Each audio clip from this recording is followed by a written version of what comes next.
Olá, seja bem-vindo ao Diário Esportivo nesta segunda-feira, dia 5 de novembro de 2018. Hoje o assunto é basquetebol e por isso estou aqui na presença do presidente da Liga São Paulo de Basquete, Vladimir Silva. Tudo bem, Vladimir? Tudo bom, Deck? Boa tarde aos ouvintes. Prazer estar aqui no programa. Maravilha. Está aqui conosco também Ângelo Verotti, editor do Caderno de Esportes do Diário do Grande ABC. Tudo bem, Angelão? Tudo bem, Derek? Prazer estar aqui novamente. Maravilha. Com certeza vamos falar então muito sobre basquete, falar também sobre a rodada do Campeonato Brasileiro, né, que aconteceu nesse fim de semana, ainda vai acabar nesta segunda-feira, mas já tem aí muito da parte de cima da tabela definida pela rodada do fim de semana. Vamos falar também um pouquinho de automobilismo, de ginástica, futebol de mesa, enfim, os acontecimentos do esporte do fim de semana, mas aproveitando o nosso convidado, mais uma vez dando boas-vindas ao Vladimir, falando um pouquinho da Liga São Paulo de Basquete. Vladimir, boa tarde mais uma vez. Explica pra gente como é que surgiu a ideia de criar a Liga São Paulo de Basquetebol. Na verdade, a Liga São Paulo ela surgiu com um ideal e uma meta do quê? De proporcionar alguns clubes que deixaram de participar de campeonatos ligados à federação por conta de custo. Então, a Liga ela tem custos menores para viabilizar essa questão da participação dos clubes, porque hoje a questão econômica do país não colabora para isso e alguns clubes tradicionais, como o Círio, Monte Líbano, acabaram de investir na questão da base por conta de valores exorbitantes cobrados pela federação. Ângelo? E a partir daí, vocês começaram, tem quanto tempo isso aí? Vocês começaram a desenvolver? Como é que está indo esse trabalho agora, Vladimir? Na verdade, no papel, a Liga existe faz 4 anos, né? Só que o trabalho efetivo da Liga começou no início desse ano aqui. Então nós começamos com a intenção das categorias de base, nós não tínhamos intenção de fazer categoria adulta, nós tínhamos intenção de categoria de base. E aconteceu que fomentou essa questão das categorias maiores, das categorias adultas, tanto masculino quanto feminino. A primeira temporada nós iniciamos com 14 times adultos masculino, 6 femininos, 6 sub-21 e 6 sub-17. Foi um verdadeiro sucesso, foi muito legal. Agora, dia 24 de novembro, nós iniciamos a temporada 2018-2019, já com um aumento do número de equipes. E assim, eu acho que o próprio perfil hoje, né, da questão dos clubes, da questão econômica do país, está proporcionando essa questão de fomento de ligas com um custo menor e as mais organizadas se prevalecem disso. Entendi. Então a ideia não é rivalizar com a Federação Paulista, é também você oportunizar os outros clubes que não estavam tendo chance nos campeonatos da federação? Com certeza, sim, não tem nada de que você competir com a federação. Até porque a federação é a nave-mãe da Federação de São Paulo. É a maior federação de basquete do Brasil, uma tradição aí vai fazer 100 anos, acho que 100 e poucos anos agora. Então, assim, ela tem uma tradição e acho que a gente tem que o quê? Que fazer com que ela, hoje que se encontra numa situação, assim, triste, que ela se reorganize e que a gestão da Federação Paulista ela seja mais profissional, mas de maneira alguma, rivalizar não. Há alguma chance do trabalho conjunto? O trabalho é feito conjuntamente? Como é que você conversa com o pessoal da Federação Paulista? Como é que fez esse trabalho assim, Vladimir? Na verdade, assim, eu fui atleta profissional, eu joguei minha vida toda na federação, conheço o Enio Corrêa, que é o presidente, e assim, hoje eu sei que a federação, ela se encontra numa situação financeira complicada, tá? E o primeiro contato antes da Liga iniciar foi o quê? Foi uma consultoria que eu fui fazer por causa de lei de incentivo, que eu trabalho com isso. Então, assim, vendo essa questão da situação que estava se encontrando na federação, aí eu falei, pô, acho que seria legal de repente a gente retomar os trabalhos com a Liga, e foi onde a gente começou. Entendi. E o Grande ABC tem por característica ser aí um celeiro de jogadores, tanto profissionais e quanto amadores e tudo mais. E não está sendo diferente na Liga, né? Já tivemos alguns participantes na primeira temporada e vai ser assim também na segunda, né, Vladimir? Com certeza, assim, a região do Grande ABC sempre foi um grande celeiro de atletas que participaram de federação, de clubes de categoria de base, Pirelli sempre teve, São Caetano sempre teve, Santo André sempre teve. Então, assim, é um celeiro muito grande e assim, eu fico muito contente com a questão da participação dos times do Grande ABC. Hoje nós temos times de São Bernardo, temos 2 times de Santo André, temos times de Mauá, e jogar em São Paulo. Então, assim, o mercado, ele está aberto e, como eu falei, as mais organizadas vão se estabelecer. Você que está aí acompanhando o programa, participe com a gente, manda a sua pergunta para o Vladimir, para o Ângelo, para mim também, que a gente vai debater, então, continuar debatendo um pouco mais do basquete e depois falar a respeito de futebol e outras modalidades. Angelão? Vladimir, você está falando de liga. A liga, você acha que veio, que nem no caso a gente se discute muito, né, da CBF, aí se cogitou de fazer uma liga, chegou a se fazer, na verdade, uma liga paralela, aí já viu que já perdeu força. Por que você acha que nem no basquete você já falou que pegou bastante? Por que no futebol não acontece isso, você acha? O que está faltando? Falta vontade dos clubes também, um pouco, você acha? A questão do basquete? Não, com relação ao futebol, estou falando que no basquete você falou que pegou, né, o crescimento da sua própria liga. Com relação à liga, na CBF chegaram a fazer, né, uma liga paralela, os clubes chegaram a fazer, mas o negócio não prosperou, digamos assim. Você acha que é falta de apoio dos clubes, é falta de interesse dos clubes também ter uma liga? É falta de interesse dos clubes, porque eu digo assim, não só uma questão em relação ao Brasil, como uma questão ao mundo. Futebol é um esporte à parte. Eu brinco que o futebol não poderia nem participar da Olimpíada, porque tem uma mobilização absurda. Então, assim, patrocinadores nunca vão faltar. Você vai de categoria Série A, B, C, tem patrocinador. É uma coisa que isso não acontece em nenhum esporte. Nenhum esporte, acontece no futebol. Então, para eles, acabam sendo o quê? Não querem rivalizar com a federação ou com a confederação por conta disso. Então, assim, você vê série B, Série C, são televisionados. Você não vê isso em basquete. Você não vê isso no basquete. Então, isso tudo conta para o quê? Para que não exista ligas, né? Os próprios presidentes não têm interesse disso. E você mesmo estava falando que a gente estava discutindo um pouquinho antes de começar o programa a respeito dos escândalos, né, nas confederações, na própria Federação Paulista de Basquete. Nós estamos aí há 2 anos da Olimpíada, nem 2 anos, né? Faltam 1 ano e um pouquinho para a Olimpíada, 1 ano ou 2 meses. Como o Brasil pode se preparar para isso? Como é que você vê esse basquete brasileiro chegando lá? Ou você acha que o que está acontecendo aqui em São Paulo não vai afetar em praticamente nada do que uma seleção brasileira?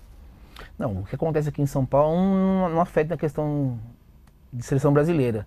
Mas, como eu falei, hoje o presidente Gui Peixoto, ele pegou uma situação super complicada, tá? De ter que colocar dinheiro do bolso, ele está correndo atrás, fazendo um trabalho em relação às categorias de base. Agora, esse final de semana mesmo, o Brasil se consagrou campeão no Sub-15, seleção. Então, assim, ele está olhando com muito bons olhos a questão da base, que eu acho que é o primordial. É o primordial. Eu acho que quando você tem que olhar muito mais para a base do que você olhar para o adulto. O adulto é consequência, a base não. A base tem que ter competência, não é consequência, é competência. Então, assim, eu acho que o trabalho dele está magnífico. Eu espero muito que a CBB consiga um patrocinador, um main rights, um patrocinador master para conseguir isso aí. Porque, como eu disse, né, nos bastidores, todas as confederações têm patrocínio. A confederação a CBB está atrás, está correndo atrás, está trabalhando, está tendo apoio. Eu acho que o mais legal de tudo isso aí é o quê? É a conversa franca que o presidente tem. Eu fui numa reunião que ele foi com atletas, representantes, para falar, para expor o trabalho dele, pedindo apoio, e todo mundo está apoiando, está vendo que a coisa está transparente. Eu acho que o que falta no esporte brasileiro não é a questão do basquete, é a transparência. Se você tem transparência em relação a patrocinadores, tudo, eu acho que não tem o porquê você não ter. Lógico, existe a questão de resultado, lógico. Você sendo campeão de Superliga, de Sul-Americano, de Olimpíada, de Mundial, isso reverte em visibilidade. Até na questão, eu sou fruto do Pan-Americano do basquete. Aquele que o Oscar e o grupo dele ganharam. Pô, eu lembro que foi uma febre. Todo mundo queria camisa 14 e as escolinhas bombavam. Lógico, é resultado. E assim, a tua relação com a confederação, como é que você fala com a Confederação Brasileira, assim, com relação a campeonato, não tem ligação, com relação mesmo a atletas, mesmo que possa chegar a uma seleção brasileira, tem algum tipo de relação assim com a confederação? A nossa? Isso. Muito. Hoje eu tenho uma conversa bem franca, aberta, com o diretor-geral Marcelo Pará, conheci o presidente, fui em alguns eventos. Agora, dia 3, teve um evento que a CBB o Campeonato Brasileiro vai retornar. A Liga São Paulo tem um apoio da CBB em relação a isso. E assim, uma notícia muito legal é que o Campeonato Brasileiro vai retornar. Hoje existe a NBB por conta que o quê? Que a CBB não conseguia tocar o Campeonato Brasileiro. Hoje não, a CBB ela quer retomar o quê? O Campeonato Brasileiro. Principalmente, é o que eu digo para vocês, hoje é inviável qualquer tipo de time que não tenha no mínimo 1,5 milhão ou 2 de disputar a NBB. Disputar a NBB. E assim, e tudo que acontece em relação ao NBB, em relação ao patrocínio, mídia, não está voltando para os times. Diferente do que acontece hoje na LBF. A gestão do Ricardo Molina, também conheci, fui lá conhecer a gestão dele, como é que ele fazia. Meu, é fantástico. Tudo que entra são para os times não pagam arbitragem, os times não pagam viagem. E para não sair gratuito, então o que acontece que ele faz? Olha, eu vou pagar a sua arbitragem, mas você tem que ter o quê? Tem que ter um mascote. Pô, que abrilhanta a questão, né, daquela coisa de showtime. Olha, eu vou te dar a arbitragem, a viagem, mas você vai ter que ter o quê? Uma transmissão, pelo menos uma transmissão via internet. Entendi. Então, isso também está voltando para o time, voltando para a liga. Então, eu acho que isso é um exemplo de administração. É a questão do que entra, o que entra de patrocínio, volta para os times. Eu acho que isso é o correto. E a transparência. Você vai no escritório hoje da LBF, está lá. Hoje nós estamos em 2018, ele tem já 2020 já pronto a gestão. Então, isso eu acho que é um exemplo. É exemplo a ser tomado por outras confederações também. Há alguns anos o basquete era sem dúvida nenhuma o segundo esporte do brasileiro, né, Vladimir? Você vê alguma possibilidade de reconquistar esse espaço que acho que foi tomado pelo vôlei? A questão de espaço, eu acho que assim, acho que o basquete ele não perdeu espaço, ele perdeu visibilidade, né? Eu digo que o basquete, ele dita moda, ele dita cultura, né? Essa questão da música, do rap. Então, ela tem uma questão muito cultural envolvida a questão do basquete. Eu acho que o que está faltando para o basquete hoje é o quê? É a visibilidade. A questão de perder, lógico, hoje nós não temos a visibilidade. Eu acho que nós estamos hoje até atrás do handebol. Em questão de resultados, nós estamos atrás do handebol. Mas é uma coisa que acontece, que não houve trabalho lá atrás. Então, a gente tem que começar do zero, como o presidente fez. Vamos começar do zero e vamos tentar fazer. E é um trabalho voltado também aos jovens, porque se você pergunta para essa molecada quem foi o campeão da NBA, com certeza ele vai saber. Agora, quem foi o campeão do brasileiro? Ninguém sabe. Mas aí eu retorno, é visibilidade. É visibilidade. Hoje você vê, hoje a NBB passa em 6 canais. Então é que você tem que ser televisivo, não adianta. Você tem que ser televisivo. E o basquetebol, na minha opinião, eu como profissional de esporte, de educação física, eu gosto de todas as modalidades, eu gosto. Mas o basquete, ele é agradável de você assistir. Muito mais do que o handebol, na minha opinião. Só que, como eu falo, o handebol hoje, por todo o trabalho, eles pararam, vamos trazer um técnico de fora, vamos implantar um método. Tem resultado, tem resultado. E o handebol também está passando por um escândalo de corrupção, né? Teve intervenção, né, do Ministério Público na Confederação por causa do afastamento do presidente e tudo. Então eu acho que o basquete está encontrando o caminho. Digamos que agora ele vai encontrar essa ascensão e vai começar a melhorar de novo, né? Pode-se prever isso? Pode-se dizer isso? Que ele chegou num ponto que... chegou no fundo do poço e agora ele está subindo? Você pode falar isso? Eu acho que assim, o basquete chegou num ponto que assim, daqui nós estamos não dá para piorar. Então tudo que vier vai melhorar. Então, mas lógico, eu confio muito na questão do trabalho que o presidente está se envolvendo. Porque assim, o que eu não concordo, entre aspas, é aquela, como eu disse para vocês nos bastidores, é a perpetuação do quê? De pessoas ficarem 20, 30 anos numa gestão. Gente, é impossível isso. Impossível. Isso no COB também, eu acho que isso aí deveria ter uma regulamentação para isso. Então, o basquete hoje vai começar do zero e não vai ter resultado rápido. Não tem, porque assim, enquanto no esporte ou em qualquer gestão de empresas, se você não está evoluindo, se você não está tendo resultado, outros em outros lugares, outras empresas, outros times, outras confederações, estão melhorando. Então assim, o pessoal vai falar assim, pô, mas quando que a gente vai ter um resultado?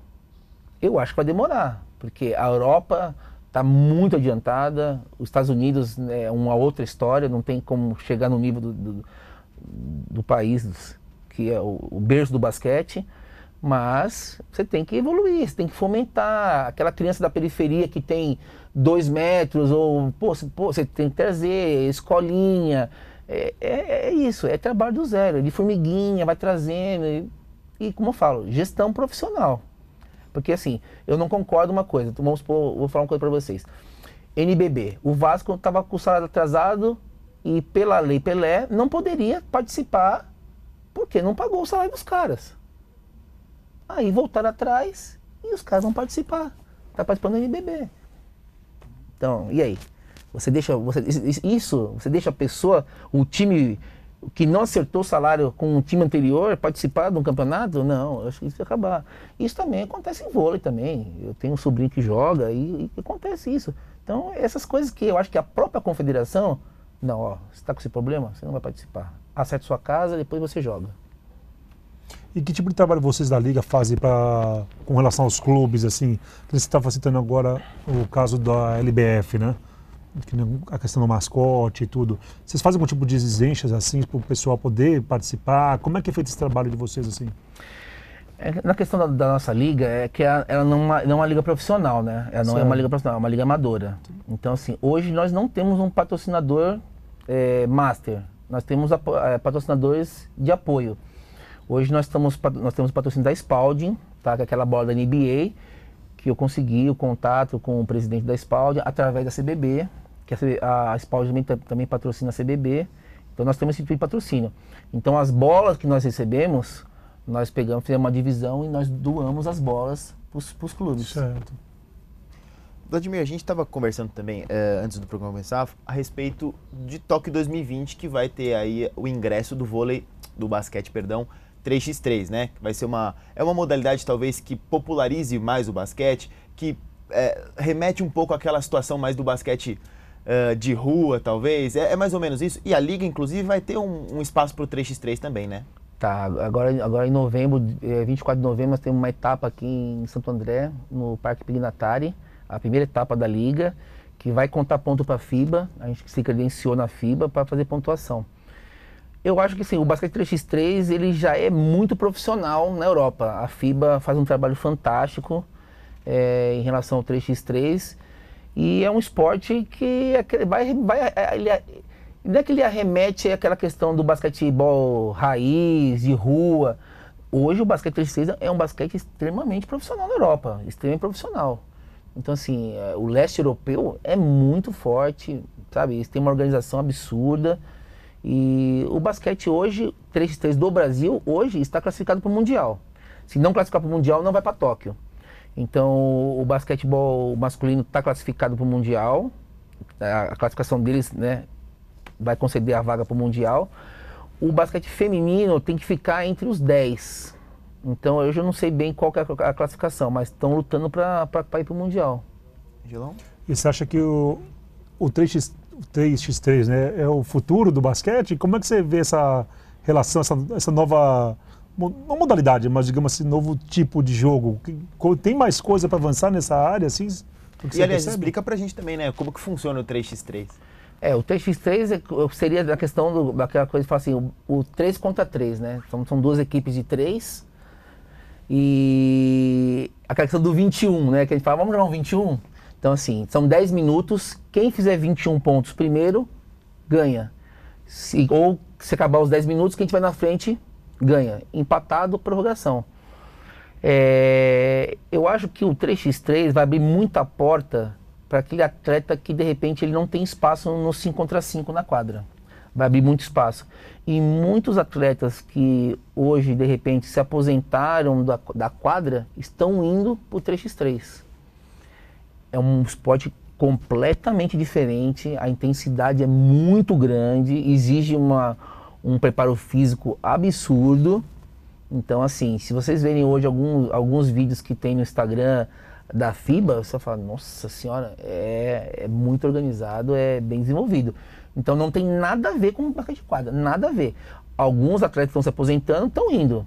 Até surgiu uma liga nos Estados Unidos com algumas premiações absurdas, né? E montaram um time lá para divulgar a liga, colocaram o Kobe Bryant, o Kevin Garnett e um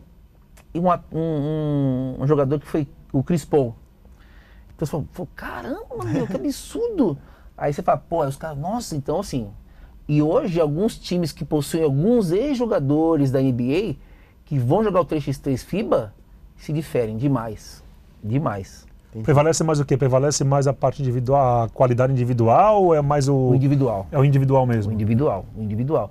E existem técnicas, né? Existe toda uma questão de jogada, tudo, mas o individual prevalece demais. Principalmente quando tem algum jogador que ele se destaca muito individualmente, assim, é um peso, é um diferencial. Com certeza. Vamos à participação aqui do pessoal. O Ivan de Faria mandando um abraço lá de Santa Fé do Sul. O Patrick Fragoso falando, essa questão do salário também não é cumprida no futebol, é verdade, né? A gente vê aí rotineiramente times com atraso de salário e que tanto confederações quanto federações passam por cima da lei e os times continuam jogando. E a Mamunhas pergunta aqui, quais atletas brasileiros do basquete hoje, entre homens e mulheres, merecem aplausos pelo esforço e visibilidade que alcançaram? Olha, eu acho que o handebol feminino eu acho que é um esporte que a gente tem que bater palma, porque sempre se falava no handebol masculino. E de repente você vê um basquetebol feminino ser campeão mundial. Eu acho que foi um trabalho assim muito profissional, da questão da confederação. Eu acho que a questão do trabalho do técnico. Eu acho que foi assim, hoje nós temos jogadoras, também é uma referência quando o esporte ele tá bem, quando ele exporta, né? Alguns jogadores daqui vão para fora. E hoje você encontra muito isso, né, na questão do handebol feminino. Eu acho que tem que bater palma. E atletas brasileiros, qual que você acha que merecem aplauso por tudo aí nessa todo o esforço e visibilidade que alcançaram? Olha, eu não vou citar nomes, mas eu acho assim, o atletismo, por tudo a questão assim, de algumas coisas que aconteceram na confederação aí, eu acho que é um esporte que é a base para todos os esportes, mas eu acho que é um esporte muito injustiçado. Então assim, você vê alguns resultados aí, você fala assim, pô meu, eles estão conseguindo na raça. Entendi. E o Patrick Fragoso faz uma pergunta, será que grandes atletas que já se aposentaram não poderiam ajudar a fomentar mais a categoria? Como é o seu caso? Eu acho que o Brasil, ele tem um problema que ele perde o time de algumas coisas, né? Então, eu vou citar a questão do basquete. Perdeu o time no masculino com o Pan-Americano. Eu acho que poderia ter, sabe, fomentado muito mais. No feminino com o Mundial. E a gente perdeu time de Aurélio Miguel, time de Guga. A gente perdeu Gustavo Borges, o Cielo. Então, assim, eu acho que a gente perde muito isso, entende? Eu acho que essa questão, a gente não usa essa referência de atletas que foram campeões, que conseguiram vencer tudo isso para fomentar o esporte. Eu acho que a gente perde muito isso. Entendi. Gelão? Você acha que falta interesse das confederações em fazer esse trabalho? Ou eles estão mais preocupados com outras coisas do que relativamente fazer os esportes ganharem um ritmo, ganharem uma fomentação mesmo, que você está falando? Você acha que não há esse interesse? Nós temos um problema muito grave que é o quê? É a crítica. Então, um atleta vai lá, faz uma crítica, a confederação fica de mal. Como o Guga fez na época, como o Aurélio Miguel fez, como o Oscar fez. Então assim, eu não posso ser criticado. Então, o cara, ele é uma referência, como a Mauro Imagem também foi referência também, acho que perdeu o time dela, fazem críticas e, vamos deixar de canto ali porque ele está criticando a gente. Então acho que isso é errado. É o melindre, então, é o melindre da... Não é uma gestão profissional, porque assim, eu acho que quando você é profissional, você tem que também ter ouvidos para crítica. Mas como eu falei, né, essa questão da perpetuação de 10, 15, 20 anos, isso aí, a pessoa às vezes fica num cargo para o quê? Para apagar incêndio de algumas coisas que fez atrás. Entendi. Alguma última pergunta para a gente mudar para o futebol, Angelão? Eu queria saber assim, você falou que está começando agora a partir de novembro, né, a nova temporada, né? Isso. Comparando com a primeira temporada agora que teve, o que você sentiu de diferença assim, com relação, que você falou, ao aumento do número de participantes, mas com relação à opinião deles? Eles estão dando muitas sugestões para vocês, para alteração de alguma coisa, de formato de disputa, alguma coisa? O que mudou da primeira edição agora para essa segunda, com relação à relação dos clubes com vocês? O que eu priorizo em relação aos clubes, aos times, é o aberto diálogo. O diálogo tem que ser aberto. Eu acho que as coisas não podem vir de cima para baixo e, não, olha, é isso e acabou. Não, a gente pergunta muito, o que vocês acham? Pô, é legal? Pô, Vladimir, ó, eu acho que pô, foi legal, acho que de repente pode melhorar nisso. Eu acho que isso agrega. Como eu falei pra você, eu acho que a gente tem que ter ouvidos para crítica. Às vezes as críticas são construtivas e outras destrutivas, mas você tem que saber, sabe, diferenciar isso. O que é destrutivo, você não deixa para lá. O que de repente pode agregar, a gente ouve, a gente tem que ter aquela coisa assim, que todo mundo erra. Todo mundo erra. Eu acho que a gente tem que usar o erro para o quê? Para a gente acertar, não para você continuar errando. Não, eu não vou ouvir o que ele falou, então deixa para lá. Não, eu prego isso nos congressos técnicos, nas reuniões. Eu faço questão de estar sempre presente na maioria das partidas. Para o quê? Para estar ouvindo, para ter esse contato com os jogadores, eu fico também preocupado também com o pessoal que está assistindo o jogo, o que eles estão achando. A partir dessa temporada aqui, a Liga vai ser televisionada. Eu acho que vai ser um grande ganho para a Liga, vai ser via internet. Então é isso, eu acho que você tem que ouvir, para você poder separar o joio do trigo. Pô, isso é bom? Legal, vamos melhorar. Isso é ruim? Vamos deixar de canto. É verdade. Bom, então vamos fazer uma pausinha no assunto basquete, falar um pouquinho de futebol. Campeonato Brasileiro, a gente teve aí o início de uma rodada neste fim de semana. Começou logo com um clássico, né? Palmeiras e Santos no Allianz Parque. Palmeiras aí de cabeça inchada depois da eliminação da Libertadores. Recebeu o Santos, abriu 2-0, permitiu empate, mas no fim, perto do fim, o Vitor Luiz fez o gol da vitória. Palmeiras 3-2. Líder Angelão, 5 pontos à frente do Internacional. O Palmeiras, depois da queda na Libertadores, né? Que acho que foi no primeiro jogo, né? Que na verdade o Palmeiras caiu, né? Com a derrota por 2-0 pro Boca lá. O Palmeiras, ele agora conseguiu se reerguer, não deixou se abater, que foi o mais importante. Tá com uma mão na taça já praticamente, eu acho que vai ser difícil alguém tirar. O Inter tá ali, tá 5 pontos só. Eu acho que vai ser muito complicado de tirar essa taça do Palmeiras. Eu acho que o torcedor do Palmeiras merece isso. Eu acho que o próprio trabalho que a diretoria do Palmeiras fez nesses últimos 2 anos, principalmente com o apoio da Crefisa, muito dinheiro envolvido. Então, o torcedor do Palmeiras merece um título de importância. Eu acho que, é claro, eu queria a Libertadores para poder disputar o Mundial, não deu certo. O brasileiro acho que já vem... Claro, não vai ser aquele maior consolo, mas já acho que já é um título que dá uma camada na torcida, porque se não ganhasse esse ano aqui também nada, ia complicar bastante para o ano que vem. Aquela pressão ia começar de 2019 com uma pressão tremenda em cima da comissão técnica, entendeu? Então acho que o Palmeiras ganhou bem do Santos, deu uma relaxada no começo do segundo tempo, né? Achou que já tinha feito um bom placar, mas aquele 2-0 que a gente fala sempre, 2-0 é um placar que engana muito. O Santos conseguiu empate, né? E o Palmeiras conseguiu a vitória depois dos 25 minutos do segundo tempo. Então acho que um grande resultado do Palmeiras. O Palmeiras tem um elenco muito forte, que a gente sempre bate nisso. Então tirou um, colocou o outro, o nível dificilmente cai. E fez um grande resultado contra o Santos. Deu uma travada nessa fase também que o Santos vinha muito bem nessa derrota. E fica com uma mão na taça já, eu acho, o Palmeiras. É verdade. Vladimir, você acompanha futebol? O que dá para dizer um pouquinho desse Campeonato Brasileiro? Acho que o Palmeiras já é uma mão e meia na taça? Já está. Eu acho que tá bem caminhado, mas eu sempre acho que assim, 5 pontos também não é uma folga muito grande. De repente o Palmeiras perde uma partida e o Internacional ganha outra, aí já começa, né, a sombra começa a chegar perto.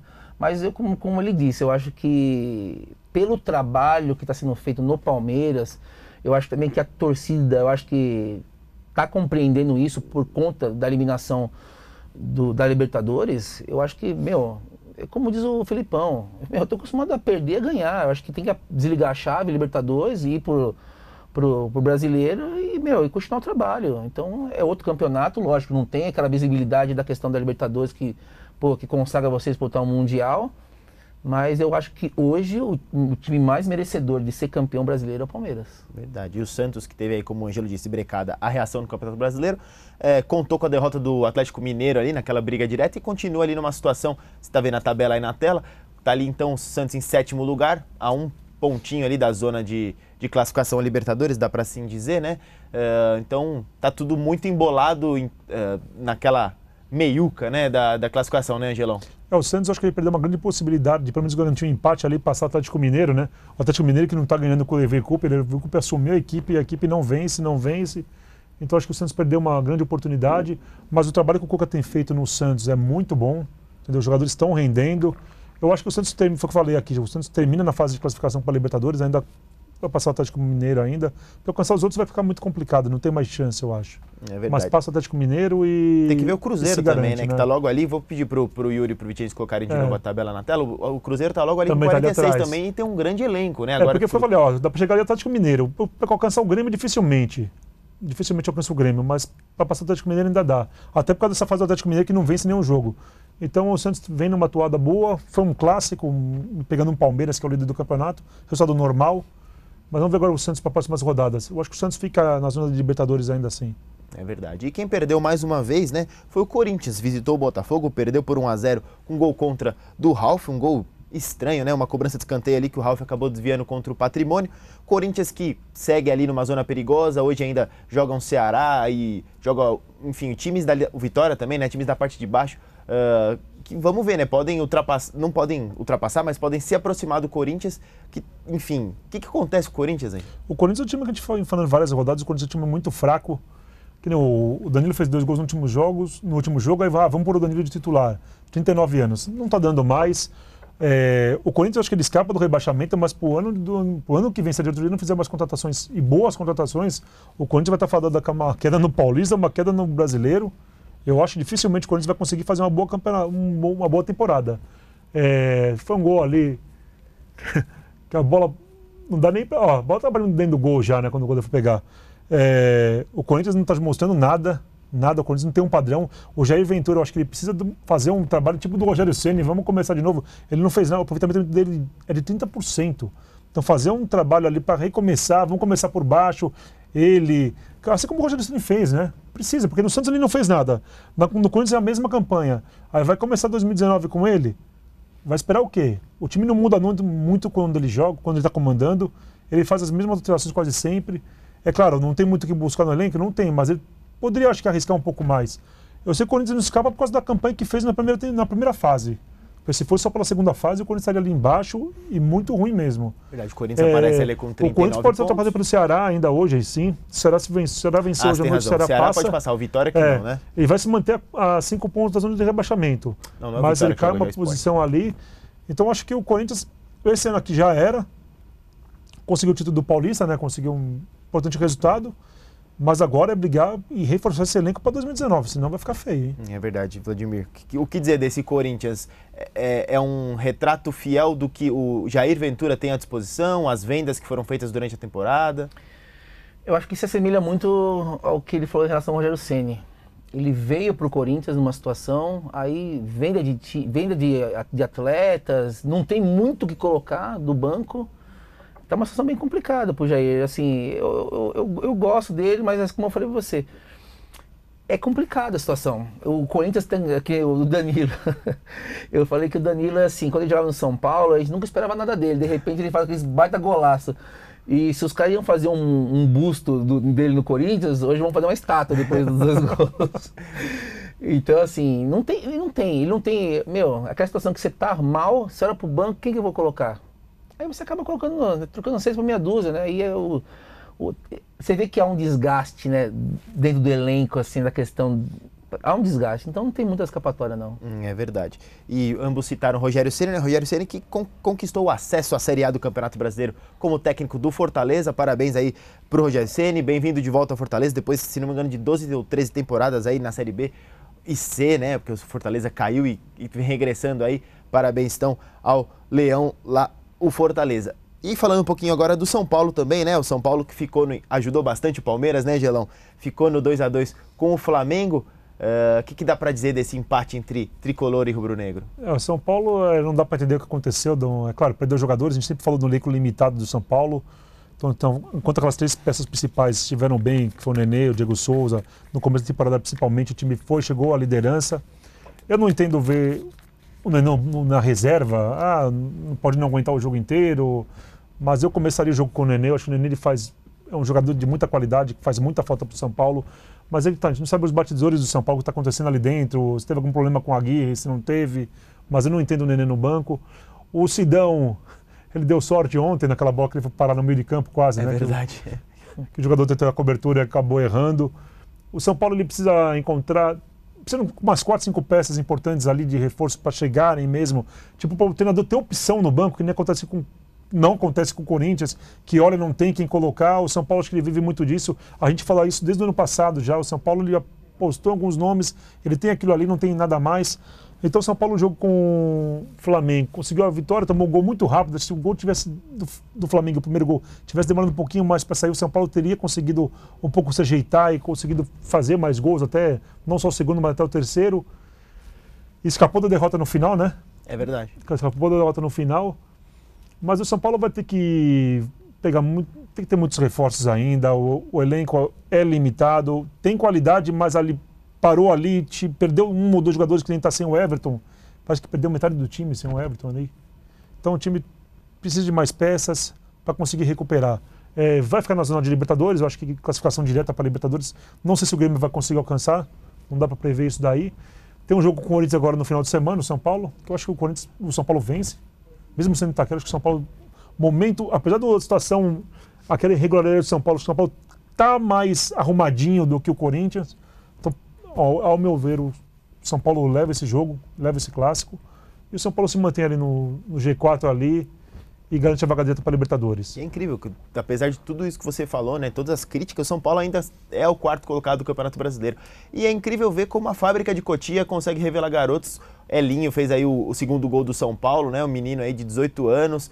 E, Vladimir, é aquela coisa que é universal, né? Todas as categorias, todas as modalidades esportivas que tem um trabalho de base, uma hora estoura, né?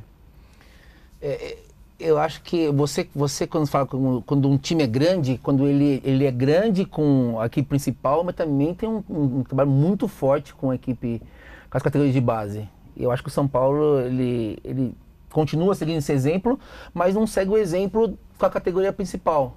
Como ele disse aqui, eu acho que o São Paulo tem um elenco limitado. Eu, como São Paulino, eu até estranharia, né, se o São Paulo fosse campeão, porque eu digo assim, ninguém sai do nada que nem ele, o Internacional, e é campeão no outro ano. Torce para não ser rebaixado e no outro é campeão. Não, assim, fez uma campanha, digamos que surpreendente no primeiro. No segundo, hoje, se for comparar as duas mesmas campanhas do primeiro turno com o segundo, hoje não estaria numa situação pior do que está, eu acho. Acho que teve colaboração de algumas equipes. Exemplo foi o último jogo. Eu acho que para o São Paulo foi muito bom o resultado, porque poderia ter perdido em duas situações, ter levado a virada. Então, assim, eu acho que o São Paulo vai classificar para a Libertadores? Não sei ainda. Mas se classificar, se não melhorar, só vai brincar na Libertadores, porque vai sair bem rapidinho. Você vê como é engraçado, né? O Flamengo é o vice-líder brasileiro, perdeu para o Corinthians na semifinal da Copa do Brasil. Corinthians com esse time horroroso no Brasileiro, então é essa confusão que você não entende nada, né? Não dá tem pra ver nada, não tem é. lógica nenhuma. Pra você ver, o Flamengo é vice-líder. Não, vice-líder não tá em terceiro lugar, né? Acabou perdendo pro Inter, mas estava em segundo lugar, perdeu pro Corinthians, que é um time horroroso, que está em 12º. Então é uma confusão tremenda, né? Eu acho que isso mostra também o nível do futebol brasileiro. Acho que o nível é muito, que eu já repito aqui há muitos programas, o nível de futebol brasileiro é muito fraco. O Flamengo teve duas derrotas, né? Como foi a do Corinthians, e perdeu uma pro Ceará em casa com mais de 61 pessoas no estádio. Brasileiro foi. Então, assim, você fala, que absurdo, né? Um time que está lutando para ser campeão no Brasileiro e perde duas partidas para duas equipes que fala assim, né? Pô, teria que, pelo menos, não atropelar, obrigação, né? Obrigação. Ganhar, Sim. Eu acho que quando um time, eu acho que a lição de casa que eu acho que o Palmeiras está fazendo é assim, você tem aqueles times que de repente você pode perder. Vamos citar alguns: Cruzeiro, São Paulo, Corinthians, e tem outros que é obrigação você ganhar. Se você perde uma ou empata outras com um time que você tem obrigação, você acaba falando assim, esse time aí de repente não vai ser campeão. É verdade. Bom, ponto final, assunto futebol. Lembrar que nesse fim de semana a gente tem o Grande Prêmio do Brasil de Fórmula 1, né? O campeonato já está definido, Lewis Hamilton é o campeão, mas vai ser com certeza uma corrida bastante animada, como sempre é em São Paulo, né? Principalmente se chover, sempre transforma todo o ambiente. A gente tem que destacar também os resultados dos brasileiros no Mundial de Ginástica, né, Angelão? A gente teve aí o Caio Souza, que disputou, foi até a final, infelizmente ficou na oitava posição, né? Isso mesmo. Ele, atleta de São Bernardo, vale a pena destacar. O Arthur Zanetti foi medalha de prata nas argolas. Perdeu para o Grego de novo, né? O mesmo Grego que tinha apontado com ele aqui na Olimpíada, né?